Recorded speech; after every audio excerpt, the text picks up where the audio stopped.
Gujarat housing board દ્વારા નિર્મિત rangoli park સોસાયટીના 1154 ફ્લેટ રહેવાસીઓ આજે મૂળભૂત સુવિધાઓના અભાવે ભારે હાલાકીનો સામનો કરી રહ્યા છે। તંત્ર દ્વારા પીવાના પાણીની યોગ્ય વ્યવસ્થા કર્યા વિના જ સોસાયટીનો કબજો સોંપી દેવામાં આવ્યો હતો અને હવે ગટરના પાણીની રેલમછેલમથી આખી સોસાયટી નરકાગારમાં ફેરવાઈ ગઈ।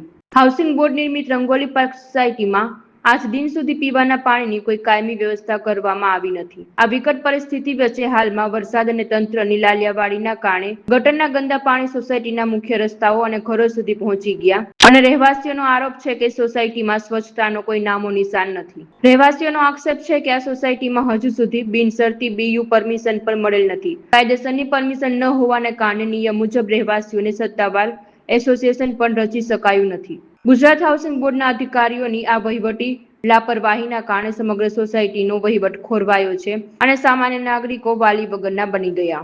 રંગોલી પાર્ક સોસાયટીના રહેવાસીઓએ માંગ કરી છે કે હાઉસિંગ બોર્ડ તાત્કાલિક ધોરણે ગટરના પાણીનો નિકાલ કરે અને પીવાના પાણીની કાયમી સુવિધા આપે અને બીયુ પરમિશનની પ્રક્રિયા પણ પૂર્ણ કરે। જો આગામી દિવસોમાં આ પ્રશ્નનું વહેલી તકે નિરાકરણ નહીં આવે તો રહેવાસીઓ દ્વારા ઉગ્ર આંદોલન કરવાની પણ ચીમકી ઉચ્ચારવામાં આવી। વારંવાર એક કાતરામાં આવે છે, એક કાતરા ભરાઈ જ જાય છે અને ટોયલેટ જ બહાર નીકળે છે। એ છોકરાને કેટલું નુકસાન કરે। અત્યારે ડેન્ગ્યુનો તાવના વાહરાતો ડેન્ગ્યુના મચ્છર થાય છે, એના હિસાબે કેટલી બીમારીઓ થાય છે અને રોજે રોજ આ પ્રશ્ન અમારે ડેઈલી સવારે ઉઠીને આ જ જોવાનો। આજે મુખ્યમંત્રી ગૃહ યોજના અંતર્ગત બનેલી સ્વયં નાણાં સંચાલિત યોજના જે આદરણીય નરેન્દ્રભાઈ મોદીનું સપનું હતું કે સ્વચ્છ ભારત, અને અહીંયાના લોકો પોતાના સ્વખર્ચે મોટાભાગે સ્વચ્છતાના પ્રયત્ન કરે છે, પણ શું ગટર સાફ કરવાની સ્થિતિ પણ હવે રહીશોએ કરવાની? આ માટે જ્યારે હાઉસિંગ બોર્ડને અવારનવાર કહેવામાં આવે કે ભાઈ આ પરિસ્થિતિનો અમે તમે કાયમી ઉકેલ લઈ આવો, તમારી ગટરોની અંદર જે તમે સાંકડા પાઇપ નાખ્યા છે કે જેના કારણે હંમેશા ગટરો ઉભરાઈ રહે છે, હંમેશા બધા ઢાંકણાઓ તૂટી જાય છે, આ પરિસ્થિતિમાં પણ કોઈ પ્રકારનો જવાબ મળતો નથી। તો બેન, તમારે કંઈ કહેવાનું છે ભાઈ આ સમસ્યા વિશે? પહેલે માળે રહી છે, ને મારે તો બહાર પાણી નીકળી જાય છે। વાલી ખરે હું સાફ કરાવું છું, હાઉસિંગ બોર્ડે જાઉં છું તો હાઉસિંગ બોર્ડ વાળા કોઈ જવાબ નથી દેતા।